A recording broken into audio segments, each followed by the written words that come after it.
So in order to attain the Magga Phala enlightenment, so yogis here are highly recommended to develop the balance of mental, controlling mental faculties, 5 mental faculties.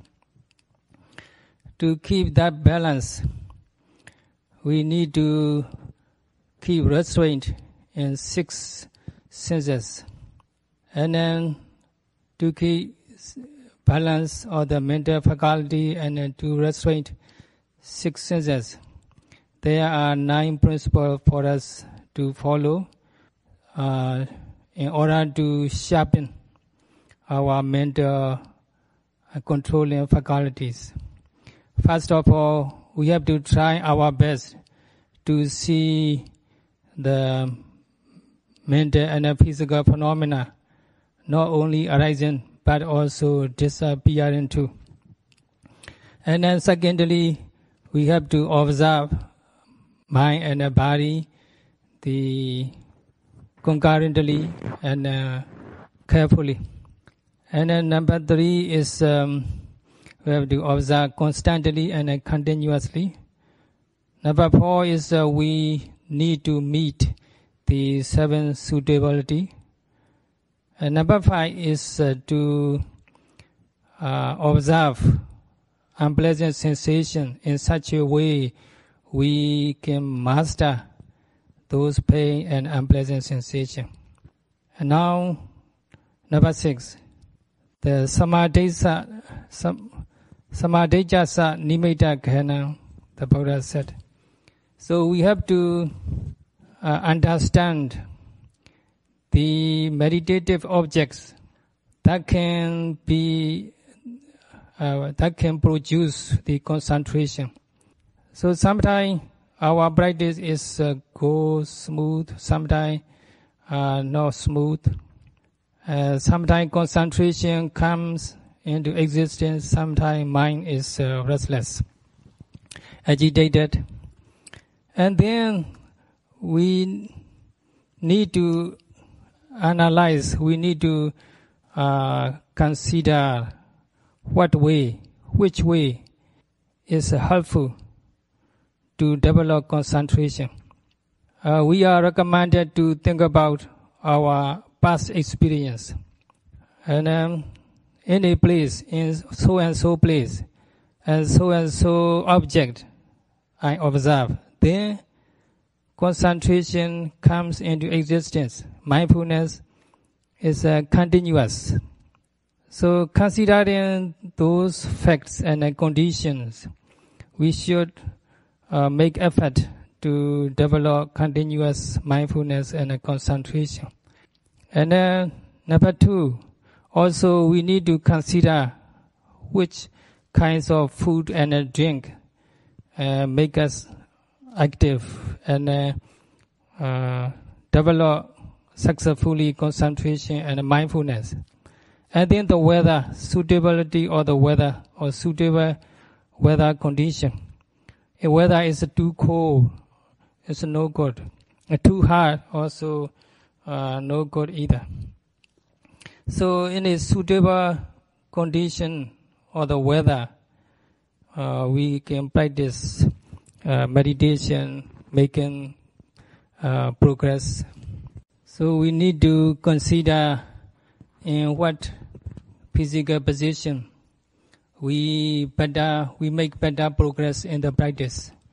So suppose, for example, we make progress in the practice during the walking meditation, or at a time, what time is more beneficial for us to practice.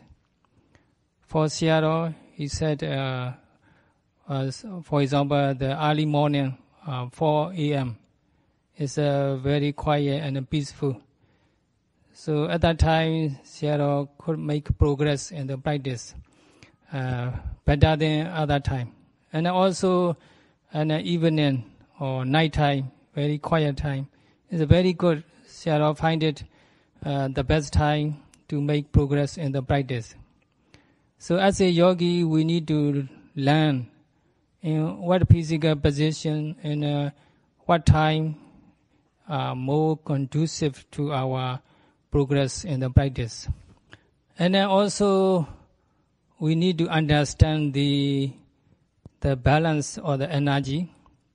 If we make too much effort in the practice, over enthusiastic, overactive, and their mind become restless and agitated, and we cannot sleep. We practice without sleeping enough, or we may practice sitting for many hours continuously or walking. But we should be aware of the progress in the practice. And also, on the other hand, if we are very relaxing and weak energy, and then also we should arouse the stronger energy. So we should balance the energy. If there is too much excessive energy, we try to balance it with the receptiveness or the relaxing manner. Or it is too weak, and we should boost up our energy so that we can make progress in the practice. And also we need to analyze which kind of place is more conducive to our practice, progressive practice, and more beneficial, more helpful to concentration. And also which physical position is more helpful to the concentration and continuous mindfulness. And how to balance the energy. We should think about these facts and factors, and we should try our best to balance mental faculty. If we make too much effort, it's no good. And if the effort is weak, also no good either. So that's why it is very important to keep the balance of the energy. So in this regard, there is story of the monk's sauna during the Buddha time. The monk sauna, he was very rich, belonged to very rich family. His family possessed the 20 billion, and then he had 3 buildings for summer, winter, and rainy season. And then he says he lived so luxurious life. So on his soul, there were hair. Even in his soul, the hair come out. So even the Buddha, he has no hair on his soul, but this sauna was so, his life was so luxurious. There is hair on his soul. So it's something strange, something interesting, even to the king Bimbisara. So Bimbisara, he summoned many young boys who are sons of the billionaire to come to his palace, including the youth sauna. So the sauna was advised by his father, my son sauna. The king Bimbisara was very interested in the hair on your soul.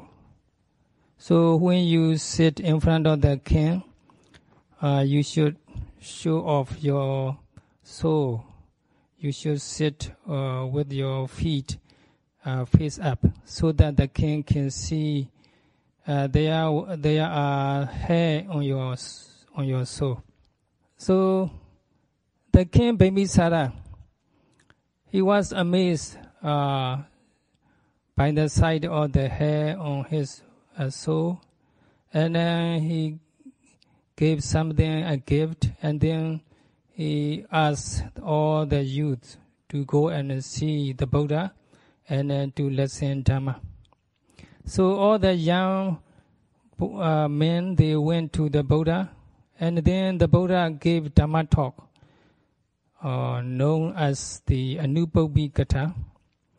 Anubhavi-gata means sequential topic, sequential Dhamma topic. The Buddha first sequentially talk about the dana, how beneficial the act of generosity. And then the second topic is sila, and how important the virtue is, how beneficial the undertaking of the virtue, and how horrible or the breaking the virtue. And then number 3, the Buddha talk about the heavenly bliss, how blissful the heavenly rebirth and heavenly life as a result of the dana, sila, act of generosity, and morality.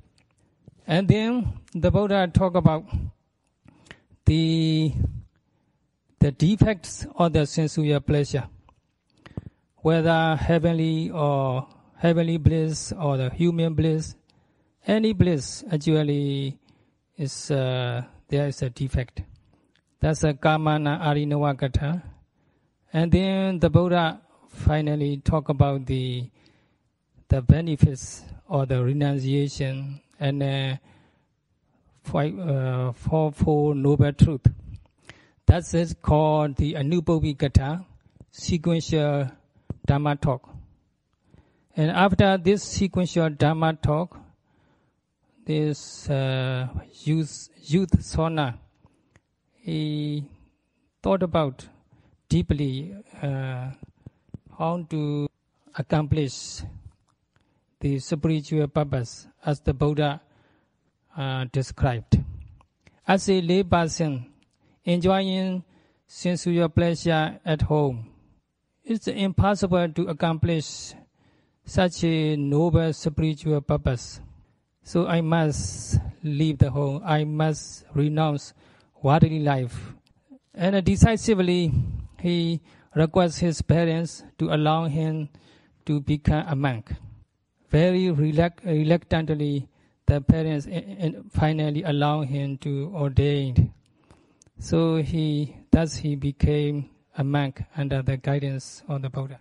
So when he became a monk, he went to a cemetery where there is nobody visit. Because he has a lot of friends, if he stay in the monastery nearby city or town, his friends would visit him quite often. It will be disturbance to his practice. So that's why he stay in the cemetery and practice there. The cemetery in those days are very horrible. Nobody dare to go there. It's a very quiet place, and nobody go there, and horrible and messy, smelly. And nowadays, in the U.S., the cemetery are very beautiful, and kind of the holiday resort people may visit. But in those days, cemetery are really horrible and messy with the dead body and smelly. So nobody wanted to go there.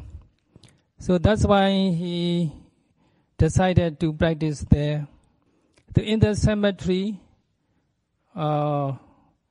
there's the ground is also very rough. So his feet are very, they're very delicate and very tender. So when he walk on that rough ground, on such rough ground, he got his soul broke and bloody.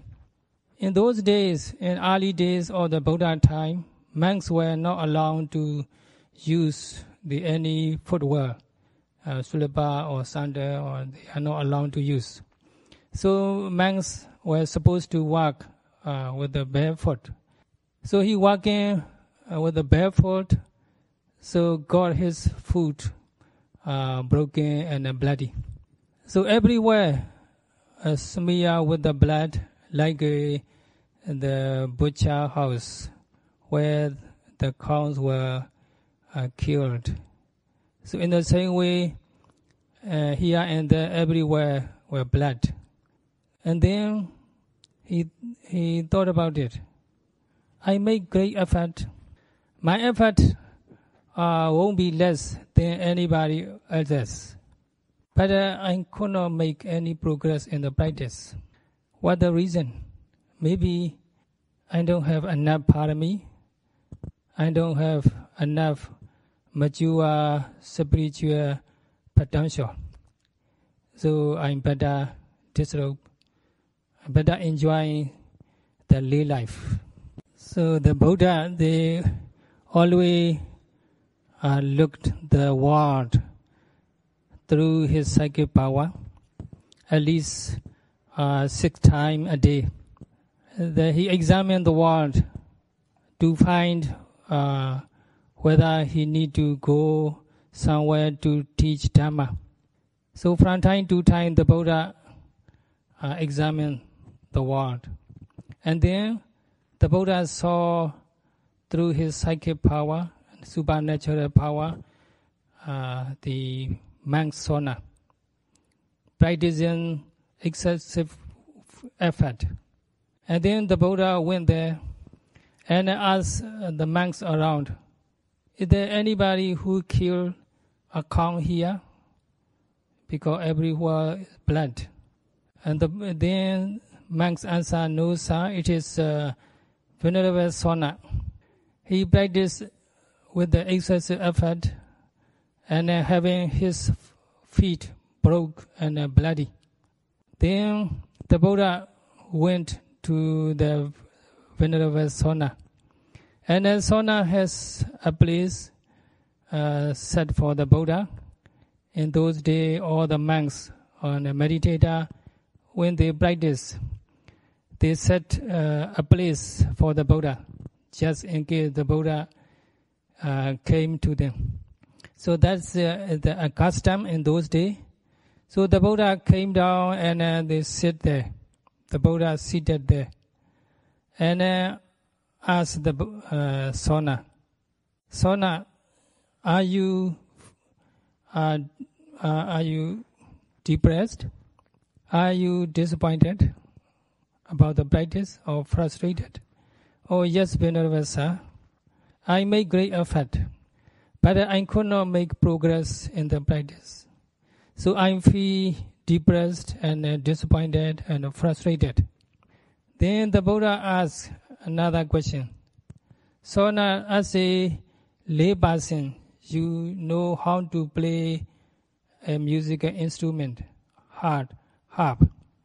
And yes, Venerable sir, I played a harp, a musical instrument with the string. And the Buddha asked, if the string is a very type, what happened to the instrument? Oh, Venerable sir, the string will break. And how about too loose? The string are? Oh, then the sound, it won't produce good sound. So which way is better? Or it should not be too tight or too loose. The string must be. Then only then the good tuner will produce the good sound. Then the Buddha, giving that example, the Buddha taught him the balance of mental faculties. In the same way, Sona, you should keep balance between the faith and wisdom, and a balance between the effort and concentration, so that you can make faster progress in the practice. So Venerable Sona, following the Buddha advice, he keep balance between the effort and concentration. Finally, he became fully enlightened Arhat with all kinds of the supernatural power. So later, he was honored as the foremost among the monks who make greatest effort.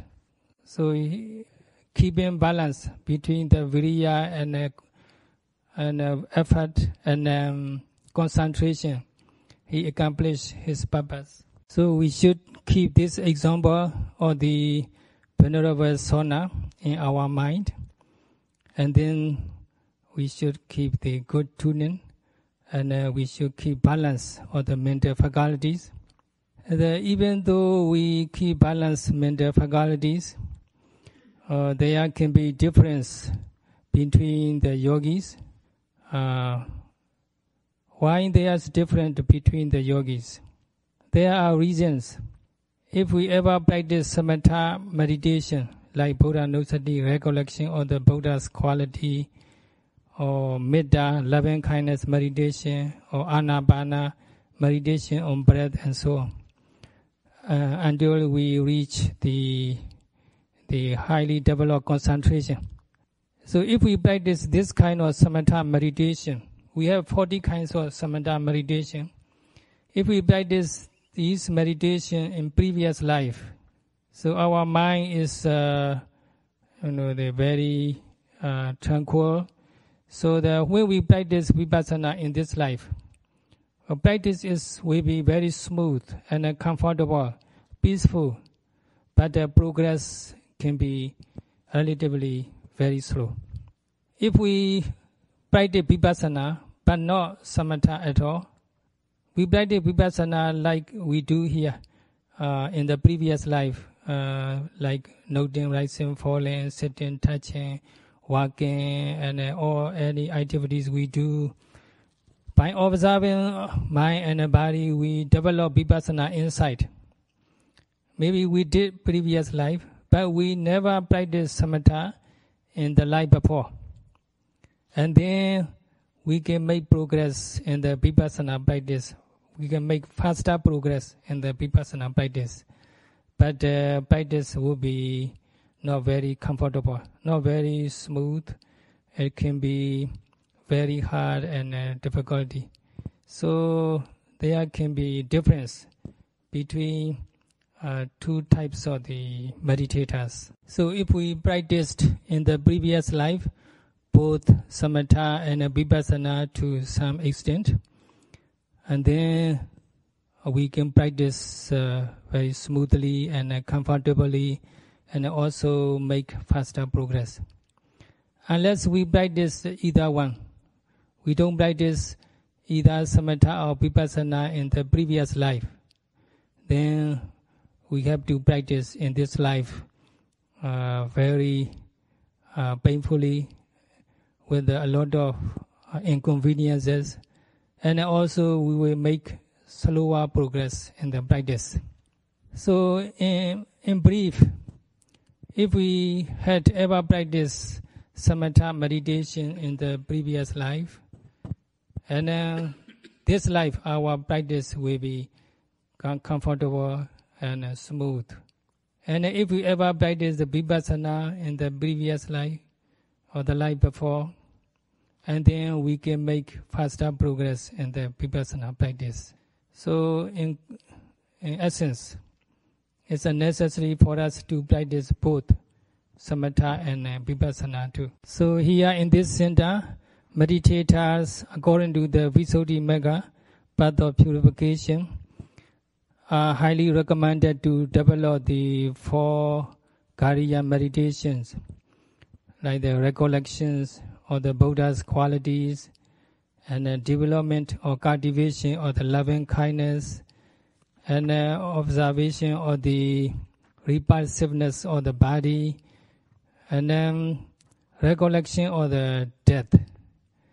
So these 4 meditations are called Kariya meditation. They are all samatha practices. Especially in the morning and afternoon and evening, we yogi here develop metta meditation, which is a samatha practice. So by practicing samatha, we can keep our mind tranquil and peaceful. We can practice meditation comfortably without much inconvenience. So vipassana, we practice vipassana starting from 4:30. We get up 4:30 and develop continuous mindfulness all the day until we go to bed. So to practice comfortably without many inconveniences, and then to make faster progress in the practice, we need to develop both the samatha and vipassana, so that we can develop the progressive vipassana insights comfortably and quickly. The comfortable attainment, comfortable practice is called sukha patibara, and fast attainment, faster accomplishment, it's called khibba benya. So to gain sukha patibara, khibba benya, comfortable practice and faster accomplishment, we need to practice both vipassana and samatha. Then we can practice and accomplish vipassana meditation comfortably and quickly. So these mental and physical phenomena are suffering because they are tormented by the OA, sickness and death arising and passing away. And attachment to these mental and physical phenomena is of 3 kinds, 6 kinds, and 108 kinds. They are all the cause of suffering. The cessation or the attachment is nibbana, and then development or continuous mindfulness is the right path leading to that nibbana. Now may you all be able to realize this 4 noble truths and practice meditation.